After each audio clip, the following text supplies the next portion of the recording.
नमस्कार प्रिय दर्शकों, आप देख रहे हैं ज्योतिष मंत्रा। प्रिय दर्शकों, नींबू, जायफल, लौंग, काली मिर्च, ये सभी वस्तुएं तंत्र में अत्यंत महत्वपूर्ण स्थान रखती है और प्रत्येक वस्तु का अपना एक अलग ही महत्व है। नींबू और जायफल जहां एक व्यक्ति के बलि के समान माने जाते हैं, वहीं लौंग और काली मिर्च तंत्र की हर क्रिया को नष्ट करने के लिए पर्याप्त मानी जाती है। विशेषकर लौंग का उपाय तो अत्यंत प्रभावी माना जाता है, मनोकामना की पूर्ति के लिए भी, तंत्र के निवारण के लिए भी। यहाँ तक कि लौंग का भोग जब हम पूजा पाठ करते हैं, माँ भगवती शक्ति की विशेष आराधना करते हैं, तो वहां भी लौंग का भोग दिया जाता है। काली मिर्च मुख्यतः शत्रु तंत्र निवारण के लिए है, नजर बाधा निवारण के लिए है और अनेकों अनेक प्रयोग काली मिर्च के माध्यम से संपन्न होते हैं। भगवान शिव का एक उपाय पूर्व में बताया है जो मनोकामना की पूर्ति के लिए है, वो भी काली मिर्च के माध्यम से संपन्न होता है। नींबू और जायफल बलि स्वरूप पूजा में भेंट किए जाते हैं। किसी भी प्रकार की समस्या बाधा की निवृत्ति के लिए, चाहे वो तंत्र बाधा हो, भूत प्रेत बाधा हो, डाकनी शाकनी हो, किया कराया हो, मरी मसान हो, सब में नींबू का प्रयोग बहुतायत में और अनिवार्य रूप से किया जाता है। जायफल भी बलि स्वरूप भेंट किया जाता है, जिसमें खूनी जायफल मुख्य रूप से भेंट किया जाता है। तो आज एक ऐसे तंत्र प्रयोग की चर्चा है जिसमें ना किसी मंत्र की चर्चा है, ना किसी प्रकार की पूजा पाठ की चर्चा है, बस नींबू के साथ ये प्रयोग संपन्न करना है। तंत्र की चर्चा पूर्व में भी कई बार कर चुका हूं कि जब तंत्र की बात होती है तो उसमें कुछ विशेष सामग्री के साथ प्रयोग संपन्न किया जाता है, एक विशेष समय अवधि में, विशेष तिथि में, विशेष वार में। उसी के कॉम्बिनेशन से, उसी के सम्मिश्रण से जो समय निश्चित होता है, वही समय तंत्र के प्रयोग के लिए मान्य होता है। और तंत्र के लिए सर्वाधिक श्रेष्ठ समय पहले भी बता चुका हूं, रात्रि के 10 बजे बाद का समय तंत्र साधना, मंत्र साधना के लिए श्रेष्ठ है, जबकि प्रयोग के लिए सूर्यास्त के बाद का कोई भी समय लिया जा सकता है। दिन छिपे का समय हो सकता है, जब दोनों वक्त मिल रहे हैं वो समय भी ले सकते हैं, या फिर शाम को 7 बजे के आसपास का समय ले सकते हैं। कहने का तात्पर्य, सूर्यास्त के बाद तंत्र प्रयोग कभी भी किया जाए, शीघ्र ही प्रभाव दिखा देता है। परंतु आवश्यकता के समय उसे प्रातःकाल भी किया जा सकता है, मध्याह्न काल भी किया जा सकता है, क्योंकि यदि आवश्यकता प्रबल हो रही हो तो फिर संध्या काल का इंतजार नहीं किया जाएगा, उसी समय तत्क्षण प्रयोग कर देना चाहिए। खास करके मध्याह्न का समय भी अत्यंत श्रेष्ठ माना जाता है, दोपहर के 12 बजे से 3 बजे का समय। तो चलिए अधिक विलंब न करते हुए जान लेते हैं आज का जो तंत्र प्रयोग है वो किस प्रकार का है।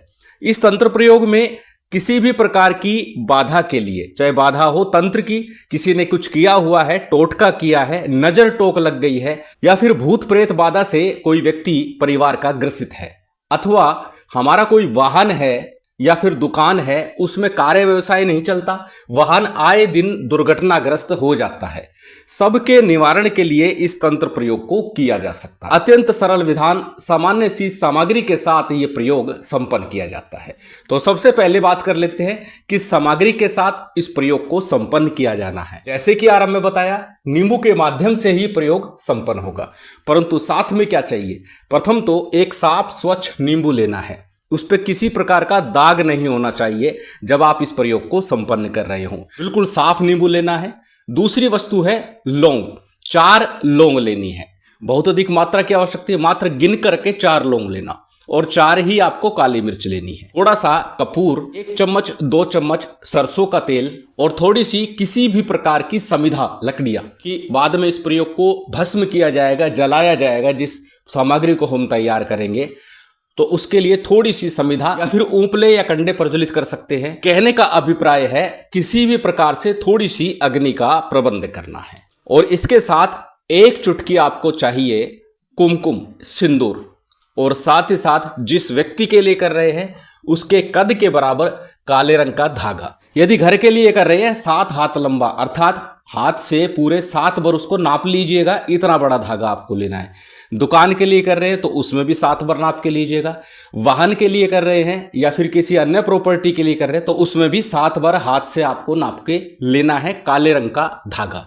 गिट्टी का जो धागा होता है, सिलाई के लिए प्रयोग किया जा सकता है, वही धागा ले सकते हैं, जरूरी नहीं हम मोटा धागा लेंगे। और साथ में जिससे हम सब्जी आदि काटते हैं घर में, वो चाकू ले लीजिएगा। उससे पहले धो लीजिएगा, अच्छे से साफ कर लीजिएगा, उसके बाद प्रयोग आरंभ कीजिएगा। अब यह प्रयोग करना किस दिन है? जैसे कि आरंभ में कहा है कि आवश्यकता के समय तो किसी दिन और किसी समय भी किया जा सकता है, परंतु इसका श्रेष्ठतम प्रभाव शनिवार की संध्या काल, अमावस्या की संध्या काल, चतुर्दशी तिथि हो उस दिन संध्या काल में ज्यादा श्रेष्ठ और उत्तम मिलता है।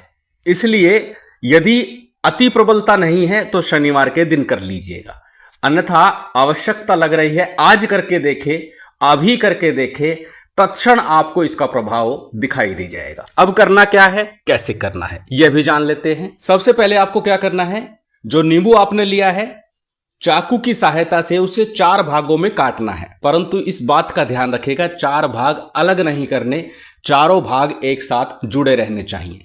काटना 4 भागों में है लेकिन चारों अलग अलग नहीं करने हैं।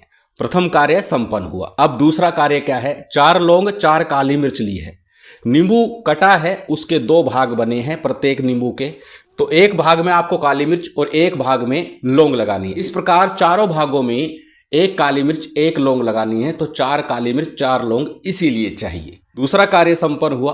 अब प्रयोग का तीसरा चरण है। करना क्या है, जिस व्यक्ति के ऊपर से, जिस वस्तु के ऊपर से या घर के अंदर से जो समस्या आपको लग रही है कि यहाँ पर इसको भूत बाधा है, तंत्र बाधा है, या हमारे घर में अशांति बनी रहती है, धन का अपव्यय रुक ही नहीं रहा, किसी भी प्रकार बरकत नहीं बन रही है, लगता है किसी की नजर लग गई है, टोक लग गई है, तो घर में से पहले एंटी क्लॉक इसे उल्टा घुमा लीजिए और जो धागा आपने लिया है 7 बार नाप करके उसे इसके ऊपर लपेट दीजिए।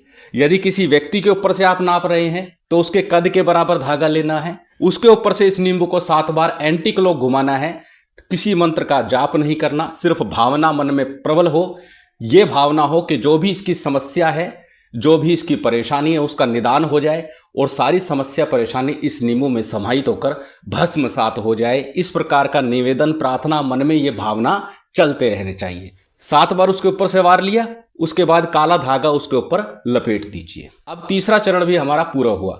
अब क्या करें, घर के बाहर मुख्य द्वार के बाईं ओर जब हम प्रवेश करते हैं तो दाहिनी ओर और बाहर निकलेंगे तो बाईं ओर, इस प्रकार से बाईं ओर अग्नि का प्रबंध करके रखिएगा और ले जाकर के उसे अग्नि में डाल दीजिएगा। छोटा सा टुकड़ा कपूर का डालिएगा, थोड़ा सा सरसों तेल डालिएगा और इसको जलने दीजिएगा। बस इतना सा प्रयोग है और इतने प्रयोग से भी किसी भी प्रकार की तंत्र मंत्र किया कराया, भूत बाधा, नजर टोक इत्यादि जो भी समस्या है उसका तत्क्षण निदान मिलता है। एक बार के लिए आपको आराम अवश्य ही आता है। यदि समस्या लंबे समय से चल रही है तो इस प्रयोग को ज्यादा से ज्यादा 3 बार करना होता है, अन्यथा जैसे कहा कि प्रथम बार में ही आपको रिजल्ट मिलेगा, परिणाम मिलेगा, आराम आएगा। अत्यंत प्रभावी तंत्र प्रयोग है, करके लाभ अवश्य उठाइए यदि आप तंत्र बाधा से पीड़ित हैं। महामाई की विशेष कृपा आप सभी को प्राप्त हो, यही कामना है। उम्मीद करता हूं आज की ये जानकारी, ये वीडियो आपको अच्छी लगी होगी। यदि अच्छी लगी हो तो कृपया लाइक कीजिएगा, शेयर कीजिएगा। यदि चैनल पर नए हैं तो सब्सक्राइब कर बेल आइकन बटन दबा दीजिएगा। जय माता दी, जय श्री राम।